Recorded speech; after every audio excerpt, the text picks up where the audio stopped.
साथियों नमस्कार। सामान्य ज्ञान के धमाकेदार 25 प्रश्न हैं। आइए वीडियो को शुरू करते हैं। पहला प्रश्न है, वन महोत्सव सप्ताह कब मनाया जाता है? 1 से 7 जून, 1 जून से 7 जून, 1 मई से 7 मई, 1 जुलाई से 7 जुलाई और 1 अगस्त से 7 अगस्त। तो इस प्रश्न का जो सही उत्तर है वो है 1 जुलाई से 7 जुलाई, यानी ऑप्शन नंबर सी इसका सही हो जाता है। जो वन महोत्सव सप्ताह है वो 1 जुलाई से 7 जुलाई के मध्य में मनाया जाता है। अगला प्रश्न है प्रश्न नंबर 2, वायु प्रदूषण के विश्वसनीय संकेतक हैं हरी शैवाल तथा अम्लीय लेबरबर्ट, फर्न तथा साइकस, लाइकेन तथा मास, नीम तथा आम। तो इस प्रश्न का जो सही उत्तर है वो है लाइकेन तथा मास। वायु प्रदूषण के विश्वसनीय संकेतक लाइकेन तथा मास माने जाते हैं। अगला प्रश्न है प्रश्न नंबर 3, नवाबगंज राष्ट्रीय उद्यान स्थित है? ए मध्य प्रदेश में, बी आंध्र प्रदेश में, सी उत्तर प्रदेश में और डी पश्चिम बंगाल में। तो इस प्रश्न का जो सही उत्तर है वो है option number C Uttar Pradesh में। नवाबगंज राष्ट्रीय उद्यान है वो दोस्तों उत्तर प्रदेश में स्थित है, इसलिए इसका ऑप्शन नंबर सी सही हो जाता है। अगला प्रश्न है प्रश्न नंबर 4, समुद्री शैवालों में पाए जाने वाले तत्व हैं। जो समुद्री शैवालों होते हैं उनमें कौन सा तत्व पाया जाता है? लोहा, आयोडीन, कैल्शियम और सोडियम। तो शैवालों में सबसे ज़्यादा आयोडीन की मात्रा पाई जाती है, इसलिए इसका ऑप्शन नंबर बी सही हो जाता है। अगला प्रश्न है प्रश्न नंबर 5, भारत में रेड पांडा पाया जाता है। भारत के उस प्रदेश का नाम बताना है जिसमें रेड पांडा पाया जाता है। ये सिक्किम में, बी उत्तराखंड में और सी जम्मू कश्मीर में और डी त्रिपुरा में। तो इस प्रश्न का जो सही उत्तर है वो है सिक्किम में, यानी रेड पांडा भारत में सिक्किम स्टेट में मिलता है। प्रश्न नंबर 6, केंद्रीय वन अनुसंधान संस्थान स्थित है। इसमें दोस्तों अनुसंधान 2 बार रिपीट हो गया है। तो केंद्रीय वन अनुसंधान हमें बताना है ए पुणे में, बी नई दिल्ली में, सी देहरादून में और डी हैदराबाद में। तो इस प्रश्न का जो सही उत्तर है वो ऑप्शन नंबर सी है। केंद्रीय वन अनुसंधान संस्थान देहरादून में स्थित है, इसलिए इसका ऑप्शन नंबर सी सही हो जाता है। अगला प्रश्न है प्रश्न नंबर 7,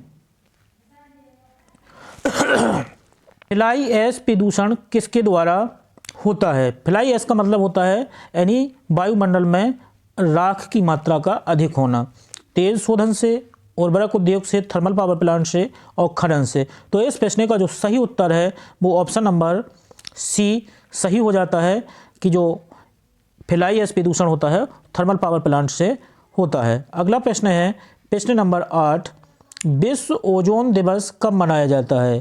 दोस्तों हमें बताना है कि विश्व ओजोन दिवस किस माह में मनाया जाता है और किस तारीख को मनाया जाता है।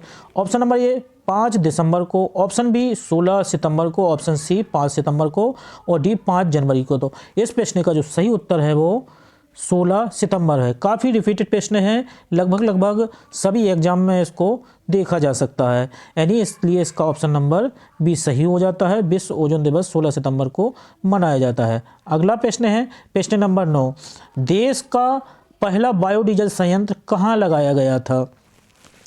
हमें उस प्रदेश का नाम बताना है जिसमें सबसे पहले बायोडीजल संयंत्र लगाया गया था। तो इसका ऑप्शन ए है आंध्र प्रदेश, बी महाराष्ट्र, सी उत्तर प्रदेश और डी मध्य प्रदेश। तो इस प्रश्न का जो सही उत्तर है वो ऑप्शन नंबर ए है, यानी सबसे पहले बायोडीजल संयंत्र आंध्र प्रदेश में लगाया गया था, इसलिए इसका ऑप्शन नंबर ए सही हो जाता है। अगला प्रश्न है प्रश्न नंबर 10, ज्वर नियंत्रण में आमतौर पर सबसे अधिक प्रयोग की जाने वाली औषधि है। उस औषधि का, उस दवा का नाम बताना है जो ज्वर में प्रयोग की जाती है, यानी बुखार में प्रयोग की जाती है। ए ब्रूफेन, बी कॉम्प्लेक्स, सी पैरासीटामोल और डी लिव 52। लाइव लिख गया है, प्रिंटिंग मिस्टेक हो गई। तो इसका जो सही उत्तर है वो है ऑप्शन नंबर सी, यानी ज्वर में अधिकतर डॉक्टर लोग हमें पैरासीटामोल देते हैं, इसलिए इसका ऑप्शन नंबर सी सही हो जाता है। अगला प्रश्न है प्रश्न नंबर 11, दही निर्माण हेतु कौन सूक्ष्म जीव उत्तरदायी है? दूध से दही किस जीव के द्वारा बनाया जाता है? उस जीव का हमें नाम बताना है। एस्परजिलस, स्ट्रेप्टोकोकस, रेट्रोवायरस और लैक्टोबैसिलस। तो इस प्रश्न का जो सही उत्तर है वो डी है, लैक्टोबैसिलस दही से दूध का निर्माण करने में उपयोगी होता है, इसलिए इसका ऑप्शन नंबर डी सही हो जाता है। अगला प्रश्न है प्रश्न नंबर 12। भारत की प्रथम युद्ध मिसाइल है, यानी हमें मिसाइल का नाम बताना है जो भारत की प्रथम है। पहला ऑप्शन है ए आकाश, बी पृथ्वी, सी अग्नि और डी नाग। तो इस प्रश्न का जो सही उत्तर है वो पृथ्वी है, यानी भारत की जो पहली युद्ध मिसाइल है वो पृथ्वी थी, इसलिए इसका ऑप्शन नंबर बी सही हो जाता है। अगला प्रश्न है प्रश्न नंबर 13। निम्न में से कौन भारत की सतह से वायु की मिसाइल है? कौन सी मिसाइल जो सतह से वायु में मार करती है? तो इस प्रश्न का जो सही उत्तर है वो है ऑप्शन नंबर सी, यानी त्रिशूल।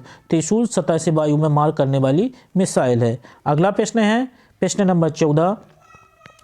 भारत की एंटी टैंक मिसाइल है। दोस्तों हमें उस मिसाइल का नाम बताना है जो टैंक को नष्ट करने में सक्षम होती है। ऑप्शन ए आकाश, बी नाग, सी अग्नि और डी पृथ्वी। तो इस प्रश्न का जो सही उत्तर है वो हमारी नाग मिसाइल है, एंटी टैंक मिसाइल मानी जाती है। अगला प्रश्न है भारतीय वायुसेना द्वारा प्राप्त मिराज 2000 एयरक्राफ्ट किस देश से हैं? सेवा हो गया दोस्तों, यहाँ पे सेवा हो गया है, ये सेना है, सेवा नहीं है, सेना कर लीजिए, सेना पढ़िए आप इसे। ए फ्रांस से, बी यूएसएसआर से, सी जर्मनी से और डी यूएसए से। तो जो भारतीय वायुसेना में जो मिराज 2000 हैं वो फ्रांस के हैं। अगला प्रश्न है दोस्तों प्रश्न नंबर 16। स्थानीय स्वशासन का पिता किस वायसराय को कहा जाता है? हमें उस वायसराय का नाम बताना है जिसने स्थानीय स्वशासन का प्रारूप बनाया था। ए कैनिंग, बी रिपन, सी लिटन और डी कर्जन। तो इस प्रश्न का जो सही उत्तर है वो रिपन, यानी स्थानीय स्वशासन का पिता रिपन को कहा जाता है, इसलिए इसका ऑप्शन नंबर बी सही हो जाता है। अगला प्रश्न है दोस्तों क्वेश्चन नंबर 17। मॉन्टेग्यू चेम्सफोर्ड अधिनियम किस वर्ष पारित किया गया था? 1892, 1919, 1935 और डी 1910। तो इस प्रश्न का जो सही उत्तर है वो है 1919, यानी 1919 में मॉन्टेग्यू चेम्सफोर्ड अधिनियम पारित किया गया था। अगला प्रश्न है दोस्तों सुभाष चंद्र बोस किस अधिवेशन में कांग्रेस के अध्यक्ष बने थे? नागपुर, हरिपुरा, लाहौर और कोलकाता। सही उत्तर है वो है हरिपुरा। इस प्रश्न का जो सही उत्तर है वो है हरिपुरा, यानी कि सुभाष चंद्र बोस हरिपुरा अधिवेशन में ये इसके अध्यक्ष बने थे, इसलिए इसका ऑप्शन नंबर बी सही हो जाता है। अगला प्रश्न है प्रश्न नंबर 19। वर्नाकुलर प्रेस एक्ट किस वायसराय द्वारा लागू किया गया था? यानी हमें बताना है कि जो वर्नाकुलर प्रेस एक्ट है वो किस वायसराय ने लागू किया था। कैनिंग ने, बी रिपन ने, सी लिटन ने और डी कर्जन ने। तो इस प्रश्न का जो सही उत्तर है वो ऑप्शन नंबर सी हो जाता है, यानी ये लॉर्ड लिटन के द्वारा लागू किया गया था। अगला प्रश्न है प्रश्न नंबर 20। वर्नाकुलर प्रेस एक्ट किस वायसराय के द्वारा समाप्त किया गया था? यानी लॉर्ड लिटन ने इसे लागू किया था, समाप्त किसने किया है? कैनिंग ने, लिटिल ने, रिपन ने और कर्जन ने। तो इस प्रश्न का जो सही उत्तर है वो है रिपन, यानी रिपन ने इसको समाप्त कर दी था, इसलिए इसका ऑप्शन नंबर सी सही हो जाता है। अगला प्रश्न है प्रश्न नंबर 21। कांग्रेस ने किस गोलमेज सम्मेलन में भाग लिया था? प्रथम में, द्वितीय में, तृतीय में और चतुर्थ में। तो कांग्रेस ने द्वितीय गोलमेज सम्मेलन में भाग लिया था, इसलिए इसका ऑप्शन नंबर बी सही हो जाता है। अगला प्रश्न है क्रिप्स मिशन भारत कब आया? हमने वो है सन बताना है जिसमें क्रिप्स मिशन भारत आया था। 1904 ईस्वी में, 1928 ईस्वी में, 1941 ईस्वी में और 1942 ईस्वी में। तो इस प्रश्न का जो सही उत्तर है वो है 1942 ईस्वी में, इसलिए इसका ऑप्शन नंबर डी सही हो जाता है। जो क्रिप्स मिशन आया था भारत वो 1942 सन था। अगला प्रश्न है प्रश्न नंबर 23। विदेश में क्रांतिकारी कार्य करने वाले प्रमुख नेता थे। श्यामजी कृष्ण वर्मा, लाला हरदयाल, भाई परमानंद और डी उपर्युक्त सभी। तो इसमें से उन क्रांतिकारियों का नाम बताना है जिन्होंने विदेश में रह कर के अपने देश के लिए क्रांतिकारी कदम उठाए थे। तो ये सभी हैं श्यामजी कृष्ण वर्मा, लाला हरदयाल और भाई परमानंद। इन सभी ने क्रांतिकारी कदम विदेश में रहकर उठाए थे, इसलिए इसका ऑप्शन नंबर डी सही हो जाता है। अगला प्रश्न है प्रश्न नंबर 24, रामकृष्ण मिशन की स्थापना किसके द्वारा की गई थी। ये भी क्वेश्चन काफ़ी रिपीटेड है, बहुत सी परीक्षाओं में आया हुआ है।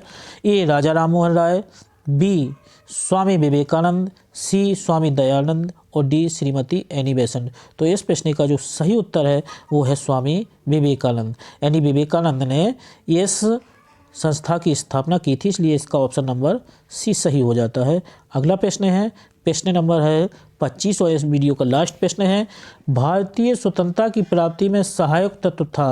यानी भारत को स्वतंत्रता मिली, इसमें कौन कौन से तत्व थे। भारतीय राष्ट्रीय आंदोलन की शक्ति, युद्ध के बाद इंग्लैंड की कमजोर स्थिति, ब्रिटेन में मजदूर दलीय सरकार, उपयुक्त सभी। तो भारत को जो स्वतंत्रता मिली उसमें ये सभी तत्व समान रूप से सहायक थे, इसलिए भारत को स्वतंत्रता मिली थी। भारतीय राष्ट्रीय जो आंदोलन है वो भी काफ़ी तेज हो गए थे और इंग्लैंड की जो स्थिति है वो कमज़ोर होने लगी थी और ब्रिटेन में जो सरकार थी वो मजदूर दलीय सरकार थी, इसलिए इसका ऑप्शन नंबर डी सही हो जाता है।